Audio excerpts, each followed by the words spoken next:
What's going on, everybody? Welcome to the After Effect Podcast Show. I'm your host, LeBron Stephen, but you can call me LBZ, L Boogie, Big Brian, B Brian, LB, Ronnie. The choice is yours. Welcome to episode 74. We have a very, very, very special guest. Maurice Haynes is on the show today. Cleveland native, was a basketball standout at St. Joe's, Villa Angela St. Joe's. From there, he attended John Carroll University on a basketball scholarship. And now Maurice is in business development at USPS. We were actually teammates in middle school at Whitney Young Middle School in the inner city of Cleveland, Ohio. We actually won the city championship, the basketball city championship as teammates. So that is our history. So super excited to get Maurice on the show to hear the after effect of his basketball career. So I just sent him the link, and once he jumps on, we will go in. A guy who came from Cleveland. Okay, well, you ain't from Cleveland, though. Cleveland was the best location in the nation. You know, we from Cleveland, Ohio. Glenville community on the east side of Cleveland. Cleveland was called the best location in the nation.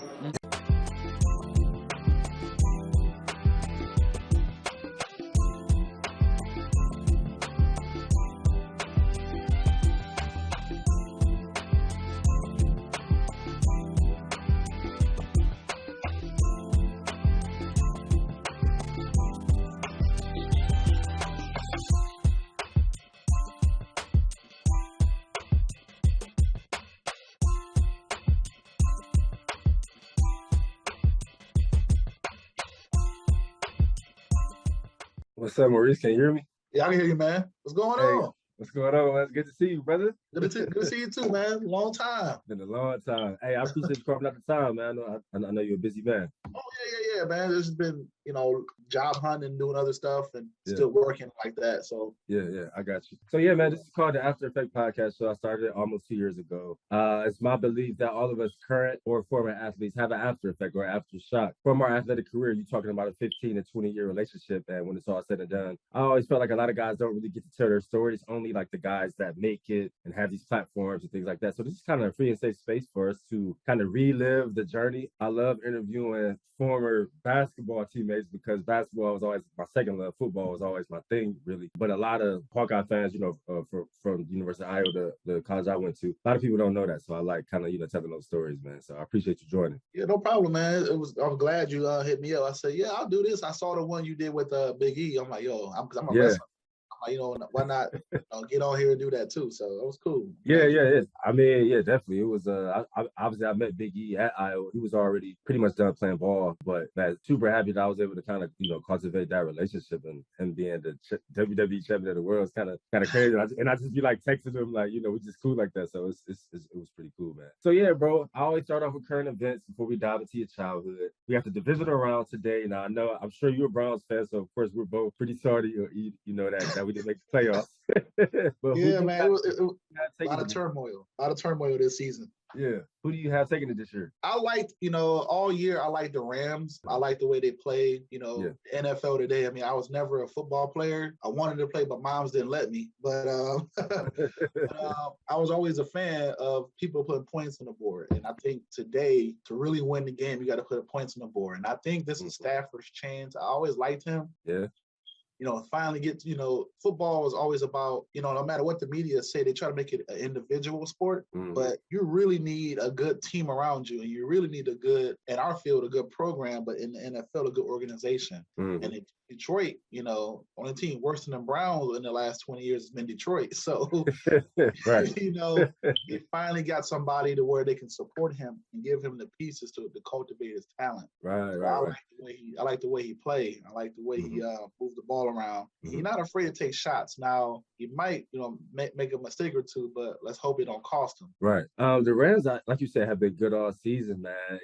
I think it's going to be a good matchup to see them go down to Tampa Bay. I mean, it's really, really hard to go against TB12, man. He got 7 rings already. You really got to play good football to get a win in that stadium. You know what I mean? You got to play clean football, man. So I'm excited to see it. Excited to see what the Packers do with the 49ers. But for me, it's just at this point, it's so hard to go against Brady. If it's not the Browns, I'm probably going to think TB12 and get it done. But Yeah. I just love watching good football. So hopefully the games are good. Yeah, last week was good. I was interested in every game. I didn't turn it off. Usually it was even the Bills. I was happy for the Bills because Bills is like they're like the brother team of us.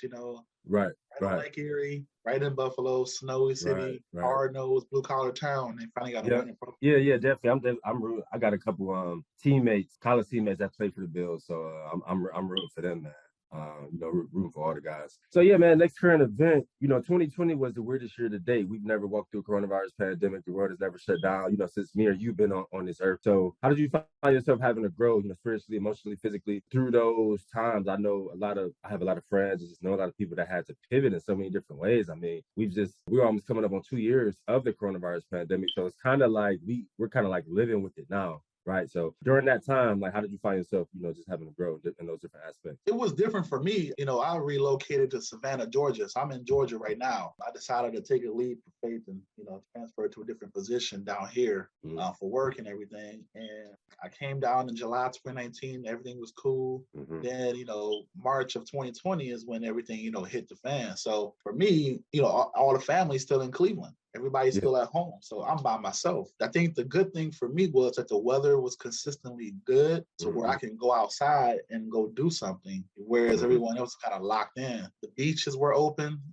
for a period of time. I mean, they closed for a couple of weeks and they opened them up. I mean, you're on the beach. How sick can you get being in open air like that? So once they got more information, they opened the beaches. But I was able to go out there to the beach and I was able to go out and ride my bike and do some things like that, throughout the time to kind of take my mind off of being stuck in the house. Yeah. And then I DJ as a hobby. So I was, playing with the music, back and forth. So I became, I guess, more into my hobbies more now that things were taken away, the usuals, the movie theater, the bars and whatever you like to do in your spare time, you had to come up and be more creative. So I was just really getting outside and getting out and learning the city and playing the music is kind of making the time pass and then things start to open back up again. Yeah, that's dope, man. It's funny. I'm in Georgia too. Well, I'm in Atlanta though. Okay. I had lived in Atlanta for 7 years, and then I moved to California to pursue entertainment full time. And then, when the world shut down, that whole landscape changed. So now it's kind of at the point where anything you make could potentially be auditioning for or whatever. It's going to be on Zoom anyway. So you can live in Atlanta, you can live in Hawaii, you can live wherever you want. You can live in Cleveland. Oh, okay. Because the landscape entertainment has just changed. So I had to kind of pivot and make some career decisions because of the coronavirus pandemic. So I love touching on that, and I love kind of what you harped on, man. Right, you right up the road there. I didn't know that. Yeah. I actually, Savannah is on my bucket list. I know it's a couple like attractions there, and I know it's only like an hour and a half from Atlanta. So yeah, it's about 3. Oh, okay. Oh, 3 hours. Okay. 3 hour drive. Okay. And Savannah, that's where people go for St. Patty's Day, or is that somewhere else? Yeah, okay. St. Patrick's Day. But the last 2 years, that mayor have shut them down because of Corona. So right. People were coming in town. What I've heard was they would come in like on charter buses and stuff like that. It's kind of crazy. Yeah. I've heard a lot of stories about it, so I kind of wanted to like try to experience it one year. Yeah, but for the most part, this city is pretty cool, easy going. Is the longest drive I ever have to take is 25 minutes to get downtown. Right. Okay. And then like to the airport is 25 minutes, but I'm about 2 hours north of Jacksonville too. So wow, not that far. You in a good position, man. So let's talk about your childhood, man. We both Cleveland kids, born and raised, born and bred. Paint me a picture from your viewpoint what it was like growing up in the 90s in Cleveland. I always feel old when I say this, but I think our generation is that perfect segue because in the 90s we didn't have YouTube, we didn't have the internet, all that stuff. Right. The internet didn't even come out till I think 98, and you kind of had to have money to even be able to afford a computer. To dial up. So I think I always say that it was a more interactive world. Like even when we were in elementary and middle school, you had to talk to people. We weren't really on our phones. Nobody really had cell phones. I think Nextels came out in high school and MySpace and stuff like that. But it was a more interactive world. We had to interact. We had to make friends and do things outside. And we would stay outside till the street lights came on and stuff like that, man. So paint me a picture on what it was like for you, kind of growing up in the 90s. Well, I'll start from before I even moved to Lee and Harvard. I was on Euclid Avenue. Moms and dads split up. We were there with my 3 other siblings. you know them. So we were there with my moms, and then we kind of hung out in the area playing with, you know, kids and stuff. My mother was realizing how big my brother and I were getting, and she's like, okay, we need to figure out how to get, you know, a better place to live and a bigger place to live and be more safe. I was very close to going to, I was going to Patrick Henry for a semester starting in sixth grade. Okay. So, I mean, before that, before that, I went to O.H. Perry, which is off of 185th. And then I graduated from there. And then my mother at that time was house shopping. She was looking for, you know, a house for us to have. And then I went to Patrick Henry for, like I said, a semester. And we finally got a house, and it was October of 2000. And then we moved over to Lee and Harvard. And then that's where I transferred to Whitney Young. So, I mean, just if I look at the picture, you know, it was a rough neighborhood over there because, you know, my high school choices were, my mother didn't want me going to Collinwood because that was the only choice that was available. So she's like, I got to get you somewhere where we can have a better chance of, you know, education. I think Whitney Young was a choice because all my other cousins went there. So yeah, I was on that side of town, and then we kind of, you know, transitioned over to that area. You know, we were able to walk to school. It was a little more. It was still Cleveland, but it was a little more. It was a little bit more safe. Right. I tell people that all the time. It's like that neighborhood. Like, I mean, you can still, like you say, it's still Cleveland. You're not, you know, some make it still happen. You still want to have your head on the swivel. But it's not. But it's not the projects. It's not East Cleveland. It's not. You know what I mean? Yeah, we were on the borderline. So like, if I could paint that picture, we were on Euclid Avenue, and the borderline of East Cleveland was like literally a block away, which was by Belvoir. So I was very close to Belvoir. Okay. And you know, Shaw was 5 minutes down the road. So you know, I know that area very well. Yes, I'm not that far from there. We were across the street from it was an old KFC, and it was the old laundromat and Marathon right on that strip. Yeah, it was rough times over there. You know, me and my brother we would try to go hoop in different people's yards or whatever, and we had to fight on the way home just to make sure, you know, we didn't have nobody trying to jump us and stuff for no reason. You know how that stuff was. So. Oh yeah. And I grew up. I grew up kind of down the street from the Lee and Harvard area. I grew up on like Lee Road and Miles. Okay. Like 169th and Dines is where I live. So Miles was I would say was a lot more dangerous than I would say Harvard was, you know, like back then. So, you know, I played mini league football right on Miles. Went to my elementary was right off of Lee Road. Then obviously I would do with the young. So I had kind of always been in that area, but walking a little more up the way, I would say, you know, it was definitely a little more safer. Yep. So I think once we got there, you know, it was October, so we in the middle of school, you know, then I transferred over to Whitney Young, and I didn't know what to do or anything like that. So my mother just had me walk to school with my cousins. I had about 3 or 4 cousins who went there too. My mother, she's in a family of 9, so her brothers and sisters live in the area. So we all walked over to Whitney Young, and that was my first experience there. And I started meeting the people and everything like that, and you know, started to get along with everybody. And, I think I can't really remember 6th grade that much because we were just being, you know, the gym a lot, but that's all I really remember about 6th grade. I don't even really remember like officially meeting you, like or that you transferred like middle, like you said in October. Only thing I remember about 6th grade is that we just used to have epic basketball like battles because we couldn't play on the team since 7th and 8th grade. Right. So we would go to that was a weird rule. You know, I think it was weird.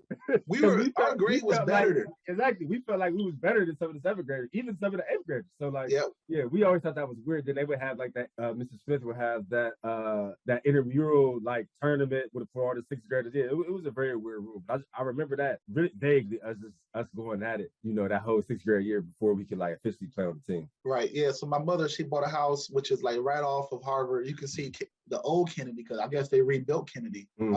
They built it on Miles. I just heard about that last time I was home, but you can see the old Kennedy from my backyard. And we was able to walk to school from there. My mother got a house. You know, we all were able to kind of grow from there. But coming in as a new kid was the first time I ever came as a new kid, which was kind of weird. It was difficult because I didn't know anybody, but for the most part, people was nice. And then, you know, you do what you had to do to, you know, to survive in Cleveland public schools. It was still the same thing. You either know how to fight, play sports, or you know how to. You had jokes, so you had to figure it out how to make it through. Right. But I feel like you kind of had to have a combination of both. Like you said, you gotta be able to fight. You can't be a pushover. You gotta take up for yourself. You gonna get bullied all the time.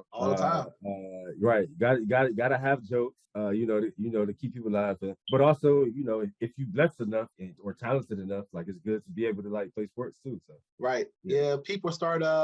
I think, what kind of brought me back to Whitney Young and stuff like that, thinking about it, they created a Facebook group about it and people were, commenting stuff and thinking about that. Yeah, I remember our times in the gym and we were, like I said, we were a really talented team. We only lost, I remember the year we won the championship. We won the only championship in that school history, I think. I know. Yeah, we did. Yeah, that was actually, that's going to be my next question. What do you remember about that year? I remember only losing one game. I think we lost to FDR the first time by like 1 point. We lost. No, we didn't lose to them. We beat them twice. We lost to Patrick Henry. A team we should have never even lost to. Right. I remember because they had that little baby gym, and they had the brick walls like right by the outside, right by the out of bounds line. Right. I remember that now. Yeah, you're right. Yeah, because we beat FTR by like 2 the first game, and then we kind of beat them by like 10, kind of blew them out in the championship. You're right. Okay. Right. Yeah, Patrick Henry, because I remember they had Gino. They had Gino Sturdivant, the dark skin dude with the big head. When I transferred to Glenville in high school, it was a bunch of people that went to Patrick Henry that remembered me from Whitney Young. So they was like, you the dude that was killing us. Like, but yeah, okay, you're right. Yeah, we did only lose that one game. It's funny because I remember us being in 6th grade and everybody thinking that team was going to win the championship. Right. But we always knew that, like you said earlier, like we had a lot more talent. Like we could just put it together and play as a team. Yeah, I remember a lot of that year. Like I said, that Patrick Henry team, they just ran us off the floor that day. I don't know what happened, but they just ran us off the floor. The court was so small. It's like, yeah. And the crowd was super ghetto. They was throwing paper at us and all kinds of crazy shit. We used to come into school though. We used to walk into school like we were the Lakers, man. We came in, we had jerseys with numbers on them. Like our jersey was actually cool. Right. People didn't like us. Right. I used to love that, man. And thinking back on it now, I think that a lot of players and other students really kind of like envied us because we were the only major work school in the inner city. Every other middle school didn't have any major works. You know what I mean? So we had a higher education, but we were still, like you said, in the inner city. So we your Elliott's and your Audubons and Nathan Hills and FDRs and Patrick Henrys and all that. Like it was treacherous in the schools. Walking through there and then getting dressed in their locker rooms, we had to make sure our stuff was put away so it would get stolen. Right. Like it was a lot, man. I remember thinking about that. We had to make sure we lock away all our stuff. But I mean, I ain't had nothing, but some people used to carry money and their stuff would get stolen. Yeah, I remember that, man. So talk about your transition to high school. Obviously, after we left Whitney Young, everybody kind of dispersed and went to different schools. I know you went to Villa Angela St. Joe's, and then I went to Warrensville and later transferred to Glenville. So talk about your transition into high school and then kind of like when your career started to kind of like take off, like, basketball wise. So after 8th grade, it was a crossroad for me. I thought the best case scenario was like just stay Whitney Young because they started opening up, a high school level. Part. Yeah. So I ended up staying there for 9th grade. And, I played on the team there. And in the league was a magnet school league. I didn't know the difference back then. But I was dominating that league. I was averaging 25 points a game. And I'm like, I was killing them. I'm like, yo, I'm a 9th grader killing high schoolers. I'm like, what's going on? Yeah. I'm like, and I had to tell my mother, I said, they're not gonna see me play here. She old school. They gonna come see you anyway. It don't matter where are you playing. I said, no, man. I need. Yeah, back then it did matter.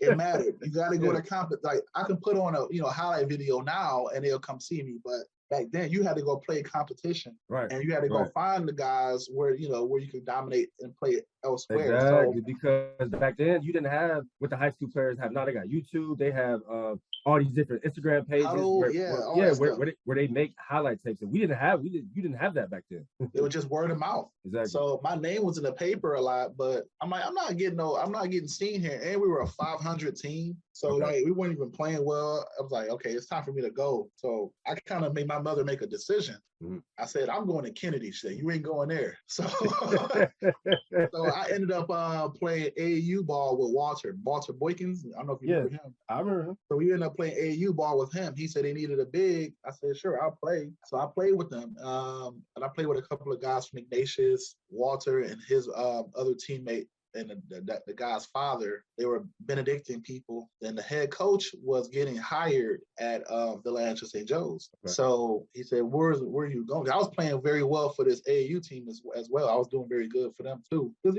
rebounding, blocking shots, I could jump back then. So block shots, just playing good defense, and I was scoring too. But we played some tough competition. We played out transitionist. We played, you remember Marcus Johnson from St. Vincent Mary? Of course. Yeah. So we played the inaugural King James Shooting Stars team. Okay. He was on that team. Yeah, he was on the first King James team we played in. Okay. Yeah, Marcus they were stacked. They had Raymar Morgan too from Michigan State. I remember Raymar Morgan. Okay. Oh my God. Like it was bad. It was bad for us that day.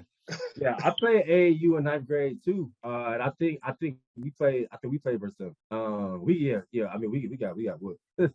Yeah, they were a good team. But so the coach said, hey, why don't you, come on to St. Joe's? My mother had a decision to make because the assistant coach was coaching at Ed's and he wanted me to go to Ed's. I liked the sound of Ed's better at that time because Ed's had a history of putting guys, I was still in the mindset of going to a big time school. They had Steve Logan come out of there, Jawai Williams come out of there. Yep.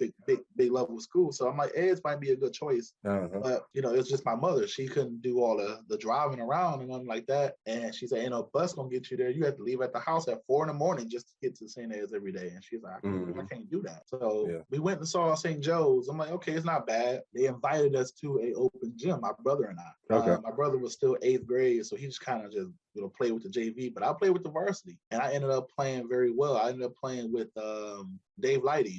He's from Ohio State. You know Dave very well. Oh yeah, I know Dave very well.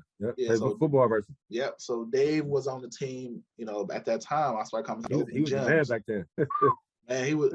I'll tell you, Dave was the best person I ever seen play off the dribble. Like if he catch the ball and he gets a dribble, it's too late. You can't. He's going around you and probably going to dunk the ball. So it was really good moving the ball around with him. But I ended up going to open gyms and I ended up showing out there as well. And they said we want to bring Maurice along. My mother, she's very into the family. They said, well, you can have Maurice, but you got to take Dominique too. So they ended up taking us both. Okay. And after that was going into the fall of the year. So my sophomore year started into St. Joe's. And another new school for me. Everybody knew each other. So it was another new school for me. I had to kind of work my way around. I knew the guys from open gym, but they were older than me because I was only a 10th grader. Most of the guys were 11th or 12th graders. So that transition was cool, but it was tough as well. A lot of jealous guys in there, and oh, you think you're better than me, or you gonna make varsity? And I didn't argue with. I just said, well, I'll see you at open gym. When it's real time now. And then we started seeing who fell into what level. I made varsity as a sophomore. At St. Joe's. We played a really tough schedule. A lot of tough games. I remember y'all did. Menor, Ignatius, St. Vincent Mary on the road, Ed's on the road. We played Benedictine at home, Lake Catholic. We played a lot of tough teams that were on the Yeah, I remember following you real closely that 10th grade year because I actually I started varsity basketball for Warrensville my 10th grade year. And I was the only 10th grader on varsity at all. It was no other 10th graders that even made it. I couldn't believe that I earned the starting spot. But like you said, I was just killing the open gyms, really hustling, just showing that I could do everything, not just not be one dimensional. I ended up being the starter. So I remember following you closely because it wasn't that many sophomores in the class of 2007 that was even playing varsity, let alone starting. So I ended up starting midway through the year because one of the kids on the team got in trouble. It was like by luck. I ended up starting. It was a TV game, and from there he didn't get a spot back. I just outplayed him. Yeah. And this kid was getting recruited by Purdue, but he ended up being trash. So it didn't work out for him. But that's kind of how it went. So then the first year we didn't make state. You made regional final. Okay. So that was y'all made Elite 8 or Sweet 16. Okay. Elite 8. Elite 8 my sophomore year. Then following year, I was starting for sure as an 11th grader. State final. We ended up playing O.J. Mayo and Bill Walker in the state finals, and they were that was Division 3 or 4. Division 3. Okay.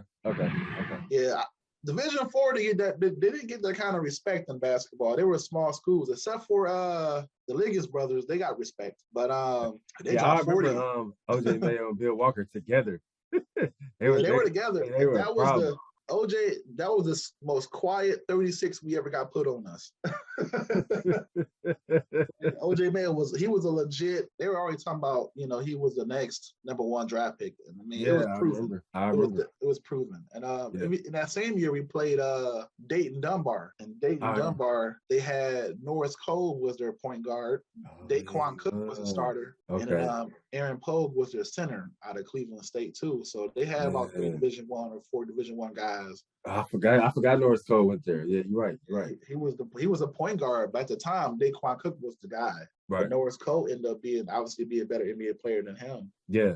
By playing with the Heat. Yeah. But yeah, we played some talent over the time. Yeah, same here, man. I think we got to the deepest I got. I never got to Elite 8. I got to Sweet 16 my sophomore year in Division II at Warrensville. We had a squad. We had Corey Spates, who went to Purdue. I remember him. And Joe Davis went to Cleveland State. Then Joe Davis State. Too. Yeah, so both of them, I mean, they both average like 22, 25, man. Then my senior year, we got to the Sweet 16 in Division I at Glenville. Lost to Akron Firestone. We should at least got to the Elite 8 because we were supposed to play Costa Kufos. I forgot the name of his team, like Glen Oaks or something like that. Glen Oaks, yeah. That was CJ McCullum and all of them, Yeah. So we were like kind of looking ahead because Firestone wasn't good at all. They were like a small team. So we were like, man, we about to blow them out, get to the Elite 8. We was focused on how we was going to beat that team. And we ended up losing by like 2 points to them in Sweet 16. So, yeah, man. Now, I remember watching you, my brother and I, we used to be at home watching TV. You were at the Brown Stadium. Y'all played at the Brown Stadium a few times at Glenville. Yep. I remember watching you on TV. I don't know who you were playing though. Was it Eds? No, we played at the Brown Stadium. We played Menor the first game of the season, and then we played Menor in the third round of the playoffs. And we actually lost both times, but we played Nations the second round, beat them, but that was at Byers Field in Parma. But yeah, the two games at the Brown Stadium was Menor, and for some reason I don't know what it was, man. We they ran the same plays. But we made so many mistakes, and we would lose by like 3 points or like right. And you played. I feel like you played some defensive line and linebacker. Did you do both? Yeah, I did both. Yeah. Right. Yep. Yeah, like sometimes I would stand up and rush or drop, and sometimes I would have my hand down. So yeah, I was always kind of like I was like a tweener. I was always a tweener. Mm-hmm. Who were some of your teammates? Because I remember, like I said, y'all had this is when Glenville was like if you didn't go to the Catholic school, you needed to go to Glenville to get to it. That's what everybody was saying, Yeah, bro. I mean, I played with so many talented guys. Kyle Jefferson went to Wisconsin. Otis Murrow went to Wisconsin. I remember him. Jamel Hines, he went to Ohio State. He played in the league for a while. Brian Browning went to Ohio State. He played in the league for a while. Ray Small, Robert Rose. I know Rob. Yeah, I remember Rob too. Yeah. You remember he played for Audubon, remember? Yeah. Yeah, dude. It was. Yeah, we was in the 7th grade. He was in the 8th. We played. I had him on here. We talked about that that game we played them. But yeah, Eric Thomas, he played at Indiana. I mean, it's so many guys, bro. And then Jamel Hines, he played basketball, so we were basketball teammates too. He was real nice. Yeah, he was a lefty. He was nice and hoop. He could jump too. But yeah, Arvell Nelson, he went to Iowa. We were at Iowa together for a while. Yeah, Cordell Scott went to Illinois, then Toledo. I think he just became the football coach for Richmond, Richmond Heights High School. Okay. Willie Lowe was my college teammate. Did you go to school with Randall Hope?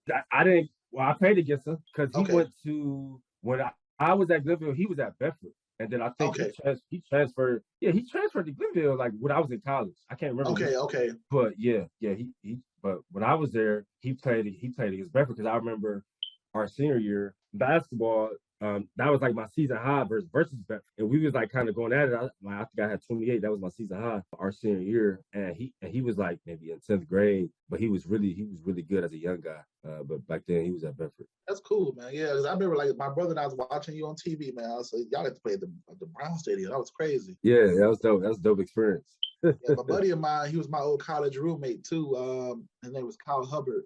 He played for Eds. Yeah, he played for I know her. Yeah, Yeah. I just talked to him a couple weeks ago because I had him on here, and I was in Cleveland a few weeks ago, and he runs like an open gym on Saturdays. Yeah, I heard. At San Nation. So yeah, I went and we went and played. It was a great competition. Some guys that we played with in high school, and some older guys that played in college. Really tall guys. It was a great open gym. We hooped for like 3 hours. We were roommates in college for a little bit. We don't talk I didn't much know anymore. Okay. But yeah, I'll get to the college stuff. But yeah, in high school, like I said, we finished junior year state final, and then my senior year, the whole thing was Dave left. Yeah. To Ohio State. Now everybody just selling us short. Oh, y'all ain't gonna be nothing without Dave. That's what kids were saying in school. Y'all ain't gonna be nothing. Okay. Y'all ain't gonna make the state again. So like our whole year. So that was a battery. That was a battery in y'all back your senior year, like because Dave was already at Ohio State. Yeah, it was gonna be like like it's gonna be a fall off, it's gonna be rebuilding year. Dave was going. Right. Another teammate, Daryl Russian, was really good at the time. I thought he went to junior college, but I thought Daryl should have been going to the MAC school. That's how good he was. But I think him and the coach had beef. It was how that goes. Yeah. Talk about like your recruiting process. When did you start being recruited from colleges? What colleges did you hear from? And then why ultimately John Carroll? Did you want to stay locally in Cleveland? Did you think about maybe going somewhere else? Yeah. So after junior year, I started playing AAU ball with a different team, and we started going out of town to better tournaments.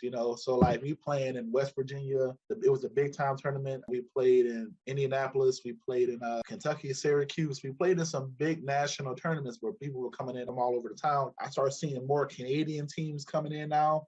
Those grassroots teams from Canada. I'm sure I remember some of those guys were being from the NBA. I seen Jeff Teague, Derrick Rose at some of the tournaments I was at. So like and Michael Beasley, there was some of the big tournaments I was at, and we were playing. Our team was decent, but wasn't great. But we won some games. So I started getting letters in the mail from coaches. I got one or two Division Ones. They were like upstate New York, like American University, I believe, and then Colgate. Okay. And I'm like, I'm not going there. Like I kind of really ignored those. I'm like, I'm not really going to those schools. But I started getting a lot of Division II schools. Right at home, as Ashland was the number one. West Liberty State, Wheeling Jesuit, they were all in West Virginia area. Okay. So there was a couple of Division IIs I got that was sending me some letters and trying to look at me play. It was a couple in Kentucky, Kentucky State. Okay. So they wanted me to come out there and look, but at that time I don't remember how the rule was, but you only take so many different visits. But I took a visit to West Liberty State. I took a visit to Wheeling Jesuit, and I took a visit to Ashland, and then my last was John Carroll. But those schools were in the middle of nowhere, man. We city boys,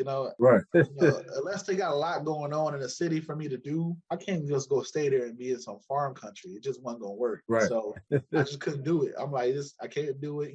Family wasn't, fully all together, when it came to financial things. And I'm like, I'm not gonna put this hardship on my mother when it comes to the school just because it's, a school in the area, a bigger school. But I felt like it was just a better choice to just kind of stay close to home. Okay. So I kind of turned those down. I went to Ashland. I went on a visit with Ashland, and they kind of wasted their time. They didn't even offer me, but they were sending me letters and calling me. And then I read in the paper, we used to pick up the paper in study hall. At the locker room, they offered this kid from Painesville. I ain't gonna put his name out here, but they offered a kid from Painesville. Okay. Turned out later he got arrested for selling ecstasy pills out of his car.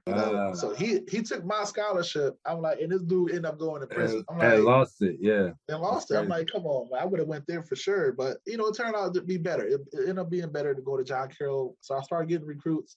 Recruiters calling me from Mountain Union, John Carroll, Hiram. I took another visit to Oberlin. That was in the middle of nowhere too. It wasn't that school wasn't just I wasn't feeling that school. Yeah, I remember. Then I went to John Carroll. I'm like, they checked the boxes. They were a winning program, about 30 minutes from the house. Not even that long, about 25 minutes from the house. Black people were there,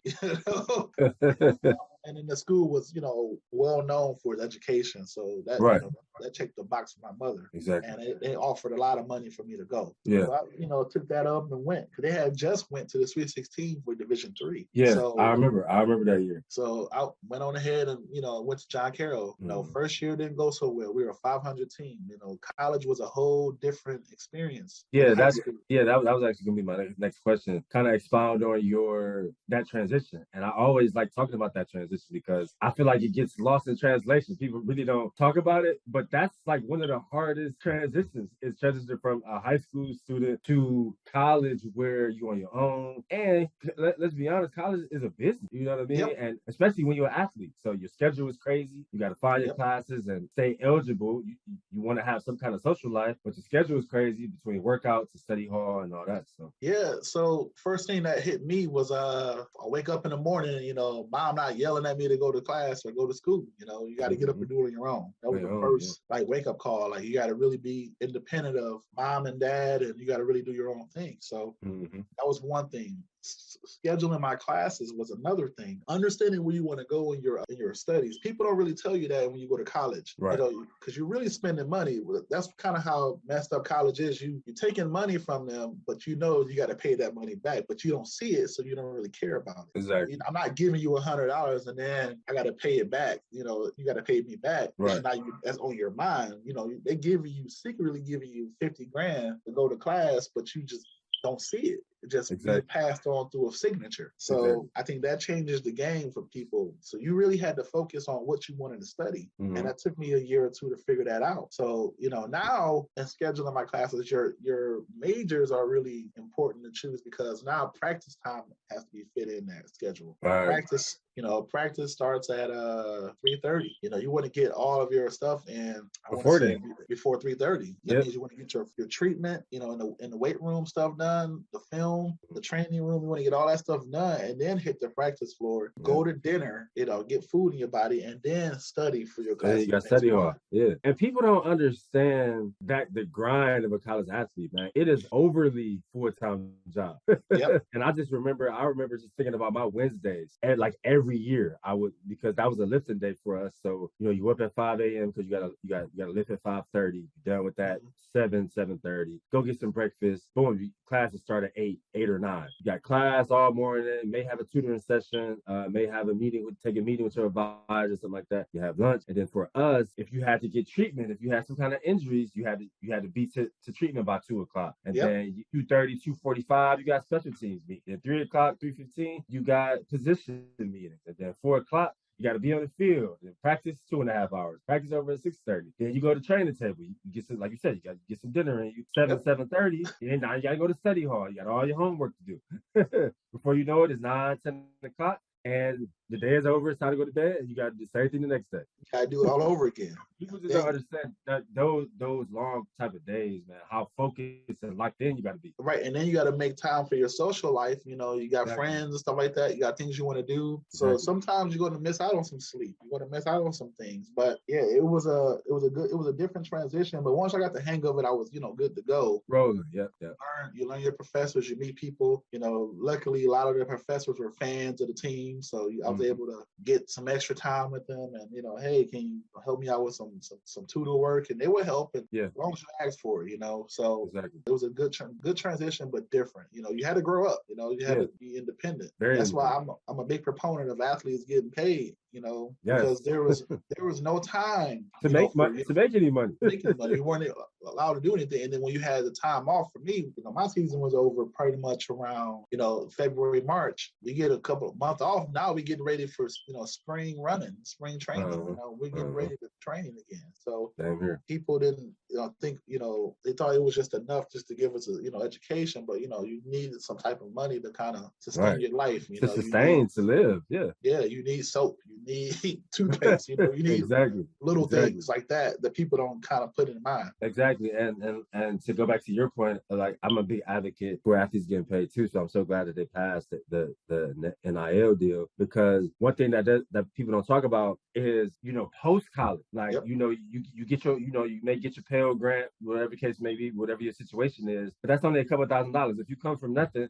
you probably sending half of that or more, or almost all of it back to your people, siblings, your family. So when you graduate from college, I love the NIL because now these players, as long as they have like accountants and good people advising them, they'll have money to start their life with. And you need that. Like, you need some kind of funds to start your life with. But for our experience, and I can only talk about mine, like when you leave college, it's like you got to go find a job. That transition is so hard because you got to go find a job, or you got to figure out if you can go back to school, maybe go to graduate school, or it's so many different ways, so many different directions you can go. But but you don't really have that emergency fund to kind of start your life where you could take your time and just figure out what direction you want to take your life in. And I think that's the main thing for me. That's why I'm so happy for the college athletes now. Yeah, it was once I graduated, everybody was like, "Oh, great, congratulations!" And then like now we in the real world.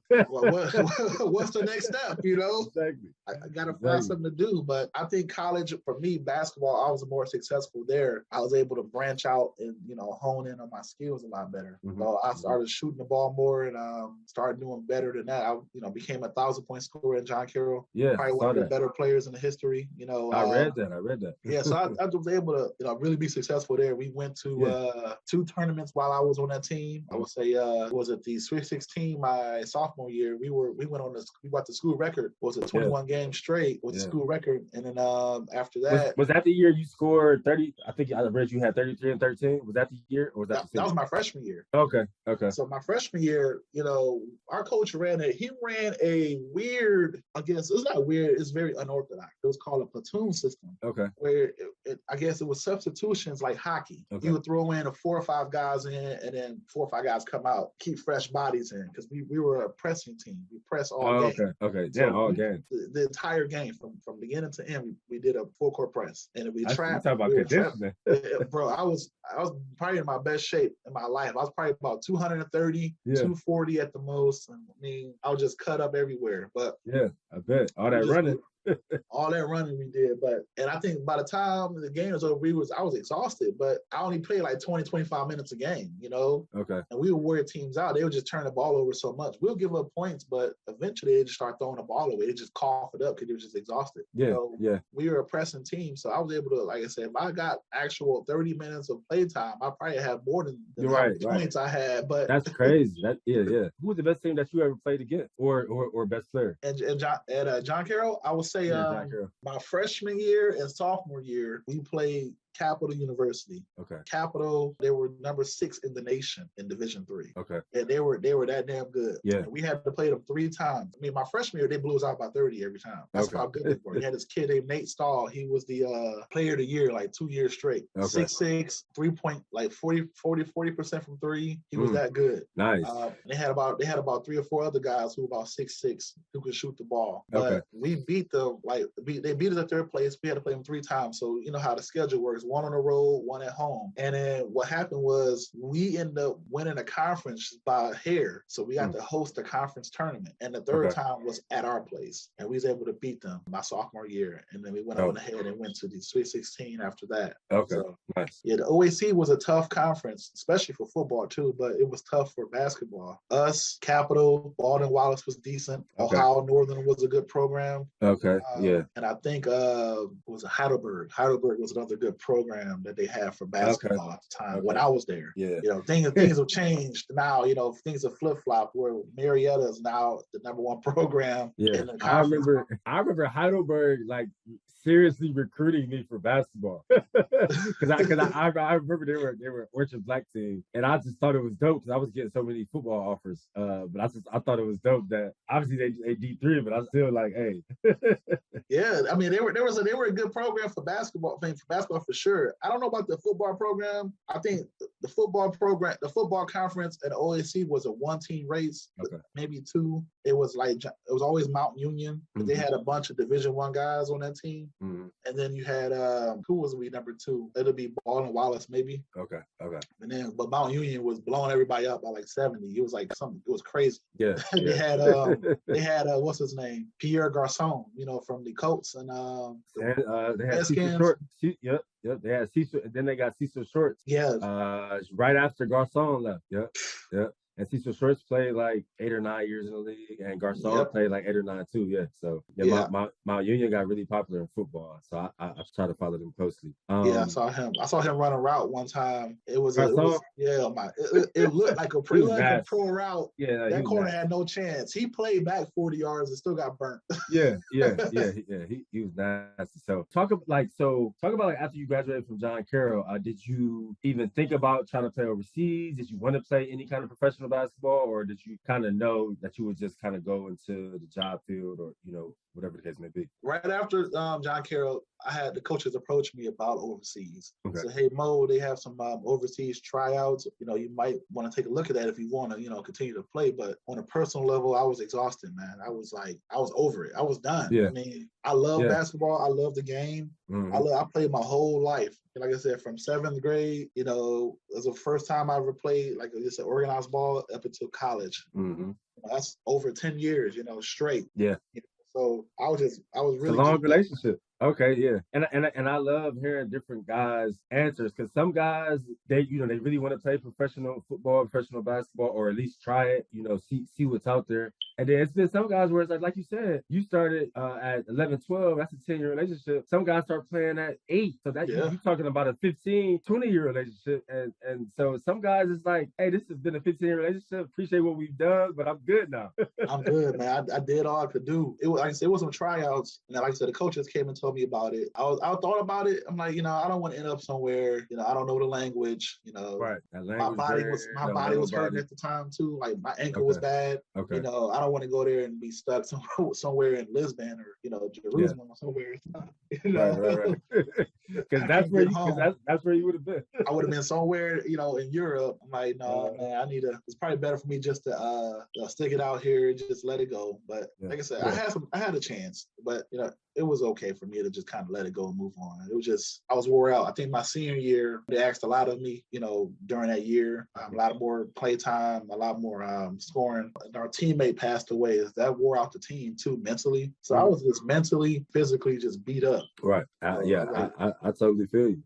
Like I said, I totally feel you, man. So to kind of talk about or expound on like your career navigation, I think that's another transition that a lot of people don't talk about, or fans don't really understand. Transitioning from a college graduate to an actual like career path, or a lot of times, and what I've seen from friends and what I've kind of walked through is you kind of start off having like multiple different jobs, just trying to figure out what you like, and then I also know some guys who knew exactly what they wanted to do. They got into it right after college, and they've been doing it, and their transition was pretty smooth. But so how was that transition for you? Did you kind of already, I saw you majored in marketing, so did you know you wanted to get into marketing, or just kind of talk about your career path? I didn't know that off the top. I was always in communications. My first in college, I was really into television and advertisement, television advertisement. I was into all of that at the time. So we were, working on TV production, recording, stuff like this, stuff like what we doing now. But news, television, I was recording games, shooting games. Like when I wasn't playing anymore, I was like doing the volleyball games. I was doing games where I was in the TV truck on audio. Like I said, I love audio. So I was doing audio masterboard, graphics. So I was in a lot of the TV production out of school, but they weren't really, if you weren't really interning for that at the time, which I didn't have time for internship, Right. So I wasn't really interning at those things. So you didn't really get a job right after school. And not to cut you off, bro, but that is so important. And I hope that's something that the colleges need to implement. Like, salute to them for passing the NIL deal, but they need to make it mandatory to allow players to attend internships during the summer. Because for me, I have a lot of friends where they had the time in the summers to apply for internships and to go. And a lot of times those companies will hire you on after you graduate. But as athletes, we're kind of left out of the loop because we don't like my summer schedule used to be crazy with workouts and community work and volunteering and stuff like that. I didn't have any time to do an internship. So when I graduated from college, I didn't have any companies already looking at me or any companies that I had built a relationship with. We were doing I was doing summer leagues, camps, stuff like that. Just like you said, community work. I was doing camps, summer league. I was, to make a little extra money, I was doing golf caddying, stuff like that. It's just not enough time to actually do a real time, internship. But I thought that would have been helpful for me going forward. Definitely. That's here or there. For all athletes. Yeah. You're right. It should be mandatory. They should at least allow them to go do an internship or some type of way to build some type of, just to get that work experience, one, and to build that cohesion, with a company, understand how these companies operate in a workplace. Exactly. So I was able to, I didn't do anything like that, but come right out of college, I had to just get a job. So I got a quick job. So I was still caddying at the golf course, but I was also working at the Dave's across the street, in the plaza. Yeah. So I just worked there for a little bit, a couple months, and then I ended up joining with the Postal Service. Okay. I carried mail for maybe not even a year, 9 months. Then I got into the managerial position. As a manager, I was 3 years in the managerial positions where I, managed 50, 60 carriers and custodians, making sure they were safe, stuff like that. Yeah. I got paid very well doing that. But I told myself I never wanted to be stuck in this position. I wanted to keep, progressing and moving forward. Right. So then always thinking about that next level up. Yeah, so the opportunity came up for sales and marketing. I'm like, all right, this is right up my alley. This is what I've been looking for. Right. I've been in the sales world and the marketing world where you're selling the brand, you're going to different businesses and companies, and really trying to persuade them to purchase, from the Postal Service, purchase product from us to help build their own. I'm having that business conversation with them about how to build your brand, and you can build your brand through a mail piece. You can build your brand through shipping. How you want to make sure that stuff gets delivered on time. When is the best time for you to deliver it? What day should you put it out in the mail? Right. I can transition and, facilitate all of that transportation for you. So I became a good help to these people. Right. I did that for 3 years, 4 years, still doing it. But now I'm in the business service network group where I am, helping people, already established customers with any issues, stuff like that. Having that conversation, like I said, continue the marketing, make sure they understand what we're doing. Yeah, because I noticed that you were in business development, and when I think business development, I think like you said, all those sectors as far as growing a brand, but also marketing, also selling products. So I love that you were able to give those details, because I know that I get listeners or viewers or guys that are younger than us that may remember us from Cleveland, and a lot of times guys try to follow in God's footsteps. You never know who's watching. So I appreciate you kind of giving those details, man. Business development is very important. You got to understand. People always want to start a business. You get a lot of people. I'm starting a business. I'm going to be an entrepreneur. I'm going to do this. I want to do that. Like, you don't have no clue. You got to take L's first, man, before you can start a business. You got to understand. Right. You got to learn how to start it. Understand it. Understand what business acumen is. What is exactly what you need. Do you have capital? Do you have people to work for you? How you gonna start a business with no capital?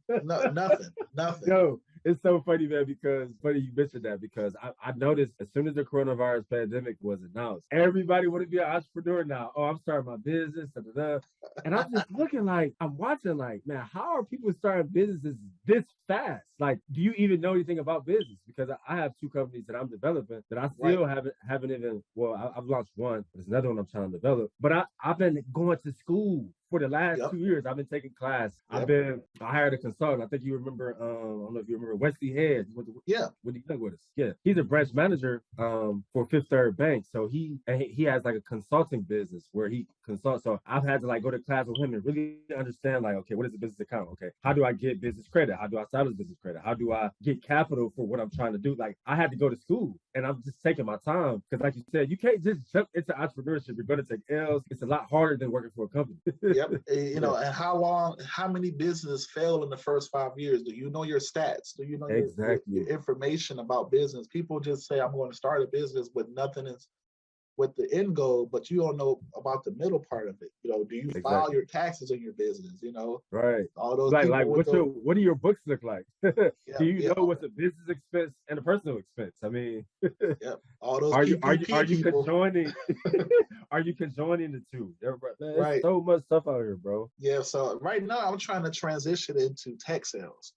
Okay. That's where the money's at right now. Software. So really software sales. Yeah. Where not only I'm selling you, the idea, but I'm selling you the program, that you can, probably build your platform on. I'm trying to transition to that company, those companies. Okay. Those are the, big time, money making companies. Yeah, for me. That's dope. That's dope, man. So between that and pharmacy. So yeah, pharmaceutical sales too. Yeah. For any of our viewers or listeners, man, just give me an example, or you can just try to make it up, because I think people always want these dope jobs, business development, software development, stuff like that. But people don't understand, to even give yourself an opportunity to have a role like that, you have to be very good at an elevator pitch. You have to know you have to be very good at connectivity, going in a room of 30, 40 people and connecting with them with this idea of what you're selling. So if you could think back, what was like maybe like one of your biggest pitches to, to like a bigger company or something that where you pitched something and it worked and that company or those companies bought what you were selling or bought whatever product you were selling? One of the companies down here in Savannah was called River Street Sweets. Okay. They're a major candy, distributor out here.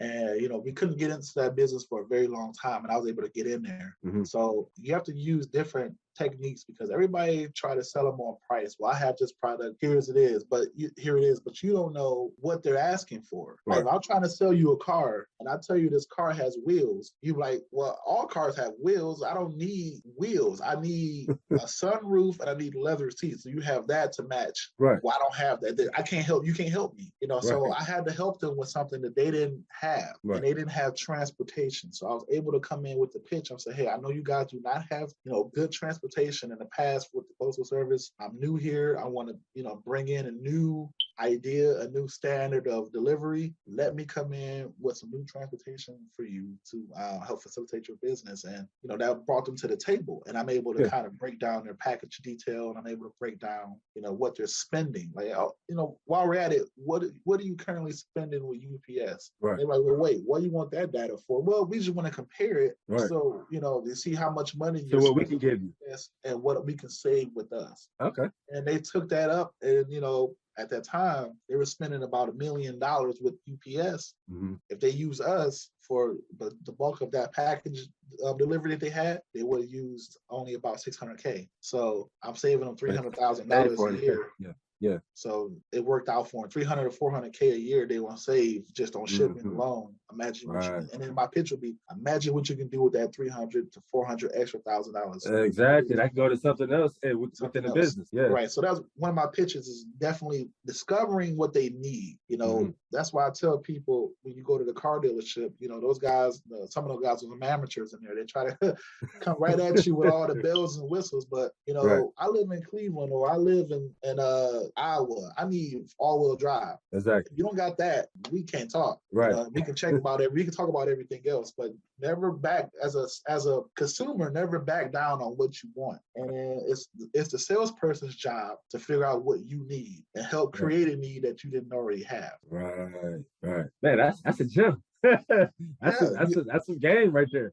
You really have to, and then I think with corporate people, talk to these people, everybody has a different personality. Some people might want to have a conversation with me. Some vice presidents don't want to have a conversation. They want to get straight to the point. What are you trying to tell them? I think the best idea or people trying to use this path is being able to understand personalities, because everybody got about 3 or 4 different personalities. It's different, tests out here, but there's 4 personality traits that people have. Right. Learning that and also learning how to diagnose somebody's needs. And that's how you can attract the consumer. Right. So I need a vacuum. Well, here's a shovel. Well, no, I don't need a shovel. I need a vacuum. You got to figure out how to switch it around. I love that, man. I love that. I duly noted.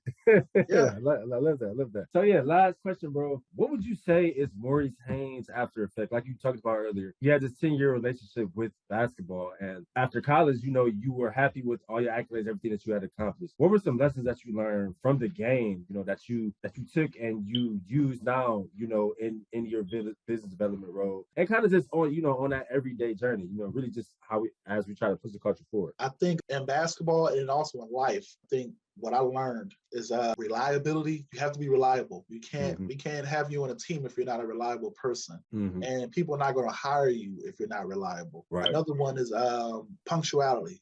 Got to come to practice on time or you're going to miss something. You got to come to film. You're going to miss something. You got to go to work or you don't make any money. And then consistency. Exactly. Another one. And the last one for me was always preparation. They have, that cliche, if you don't prepare, you prepare to fail. But in reality, we had scouting reports. You remember how those things were. Yeah. You know, they were in college. In high school, it was one sheet of paper because we just were more athletic than everybody. But in college, it was like college, 7, it's a 8 book. pages. Yeah. It was a book of pages. Like we had to really study your opponent. You have full game plans. You got to watch hours of film and tape and learn tendencies. You got to learn how to watch tape. What am I even looking at? Yep. Study, really study and prepare yourself for success on the court. Mm-hmm. And I think that's, that falls right in life. One of my biggest things I learned in interviews was like, I'll just go in an interview. I can try to sway them with my, moxie, or it doesn't work that way. You got to really prepare and know what they're looking for. This is an interview. You have to really prepare. So I think preparation was one of the biggest things I learned in college and that helped me along my life so far. Yeah, man, that's dope. I love that after effect, man. Well, I appreciate you carving out the time, bro. One thing I've been trying to pride myself on since 2020 is making sure I'm giving guys flowers while we still here, man. I think just us as Black people and Black men, we don't do it enough. So yeah, man, all the accolades. Obviously, like you said, we met in 6th grade, so this is a 20-year. we met. We was 11. You know what I mean? Right. Over 20-year relationship, man. So I thank God for social media. Happy that I've been able to kind of follow your journey. But yeah, all your accolades, everything you've accomplished, bro. Super proud of you, man. Glad that we were able to have that memory of bringing the only city championship, middle school city championship, man. Yeah. And yeah, I just wanted to kind of give you your flowers, man, and show you your love, while we both still here, bro. I really appreciate it, man. I really appreciate you, hitting me up, and I was, surprised that you want to be on your show, man. So I'm grateful for that. Yeah. Blessings to your family, you and your sister, moms. I remember you had a younger brother at the time. Yeah, he's 19 now. Wow, that's crazy, man. We all getting older, so man. I do appreciate it though, man. Like I said, it's been fun. We grew up together. Hard times, but we made persevered, and we still here. Well, yeah, man. I appreciate it, man. And yeah, man, enjoy your weekend. And yeah, you and your family. Love to you and your family. Hopefully everyone can stay safe. All right, man. Take care now. All right, man. Take it easy. See you. Well, yeah, guys. I thought that was a super powerful episode 74 with Maurice Haynes. If you listen to the entire episode, he has a super powerful and dope story. Went to John Carroll on a basketball scholarship. Obviously, as we all know, John Carroll is a very prestigious university when it comes to academics. And now Maurice has been with USPS for, I think, going on 10 years. And now he's in business development, trying to, get into that software development as well, man. So super dope to get Maurice on. We won the middle school basketball championship together at Whitney Middle School in Cleveland, Ohio. So super cool to, just have those conversations with former teammates, friends, through sports. Sports started a relationship. If you've listened to this entire episode on any audio platform, please rate us, please download, please leave us a review. As you know, listenership is one of the ways that we make money. If you're watching this on YouTube, please subscribe to LeBron Daniel TV. If you have any questions about John Carroll or about Division III basketball, maybe leave a comment, leave a question. And yeah, until the next time, peace. Subscribe to LeBron Daniel TV, but you already knew that, where we dig deep and find our hustle, and every single day we are better than yesterday. Subscribe.